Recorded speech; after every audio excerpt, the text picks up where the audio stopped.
लोकसभा में हरिद्वार सांसद त्रिवेंद्र सिंह रावत ने उत्तराखंड में अवैध खनन का मुद्दा उठाया, जिसके बाद सियासत तेज हो गई है।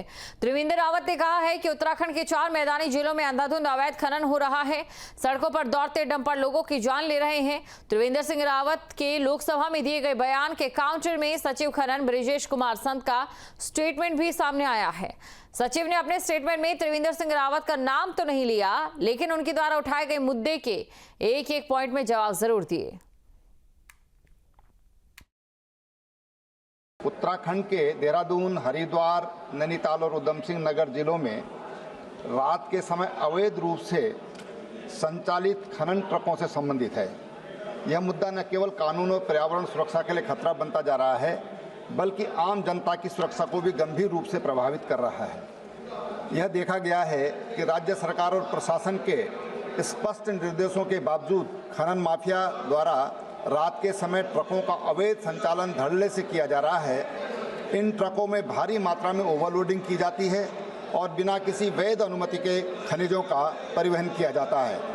इन अवैध गतिविधियों के कारण राज्य में सड़कों, पुलों और अन्य बुनियादी ढांचे को भारी क्षति हो रही है, जिससे आम नागरिकों के लिए आवागमन कठिन हो गया है। सबसे अधिक चिंताजनक बात यह है कि इन ट्रकों के लापरवाह और तेज गति से संचालन के कारण सड़क दुर्घटनाओं में लगातार वृद्धि हो रही है। कई निर्दोष लोगों की जान जा चुकी है और कई घायल हुए हैं। ट्रक चालकों के द्वारा ट्रैफिक नियमों की अनदेखी, नशे की हालत में वाहन चलाना और स्थानीय प्रशासन से मिलीभगत के चलते स्थिति और भी भयावह होती जा रही है। यह आवश्यक है कि सरकार तत्काल इस गंभीर समस्या की ओर ध्यान दे और प्रभावी कार्रवाई सुनिश्चित करे। मैं केंद्र सरकार और उत्तराखंड राज्य प्रशासन से आग्रह करता हूं कि अवैध खनन गतिविधियों को रोकने के लिए एक विशेष टास्क फोर्स गठन किया जाए। रात के समय ट्रकों के संचालन पर पूरी तरह से प्रतिबंध लगाया जाए। ये बात कहना कि अवैध खनन राज्य में बढ़ रहा है, ये बात पूर्णतः निराधार, असत्य, भ्रामक है, मेरा ये मानना है। और इसका सबसे बड़ा प्रमाण ये है कि जो खनन राजस्व है उसमें बहुत तीव्रता से वित्तीय वर्ष 2023-24 में जो अब समाप्ति की ओर है उसमें बहुत तीव्रता से वृद्धि हुई है।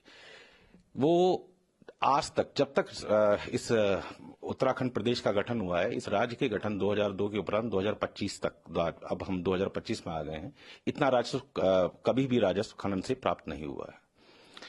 यह राजस्व पिछले वर्ष की तुलना में लगभग 2.25 गुना है। यह राजस्व आज तक फाइनेंस ने जब भी टारगेट दिया है, उस राजस्व को ये प्रथम बार है कि हमने न केवल पूरा किया है, बल्कि उससे 200 करोड़ से ऊपर सरप्लस राजस्व लेके आए हैं। खनन विभाग की ये उपलब्धि कही जा सकती है। और इसके अतिरिक्त इस सब के पीछे इससे ये सिद्ध तो होता ही है कि कहीं ना कहीं नियंत्रण लगा है, प्रभावी नियंत्रण लगा है खनन, अवैध खनन पर।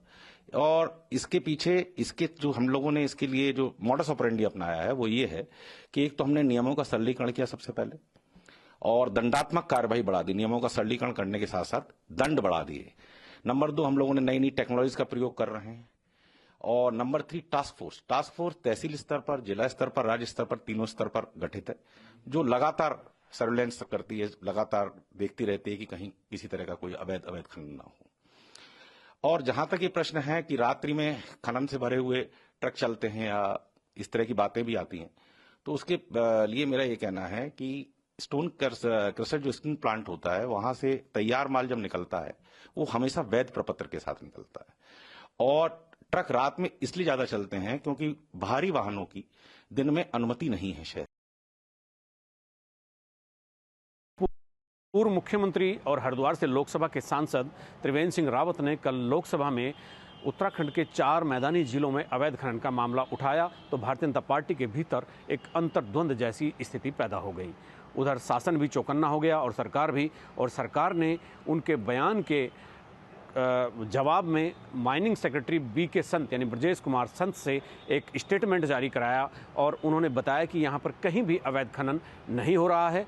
और बीके संत ने केवल यही दावा नहीं किया कि अवैध खनन नहीं हो रहा है, उन्होंने साल दर साल बढ़ते माइनिंग के रेवेन्यू से कोषागार किस तरह से लबालब हो रहा है उसका भी जिक्र किया। ये आपको सुनने और देखने में एक सामान्य घटना लगी होगी, लेकिन त्रिवेंद्र सिंह रावत ने लोकसभा में कल दूसरी बार ये मामला उठाया है और सरकार पहली बार इतनी आक्रामक हुई है कि उनका जवाब देने के लिए सचिव को उतार देना पड़ा।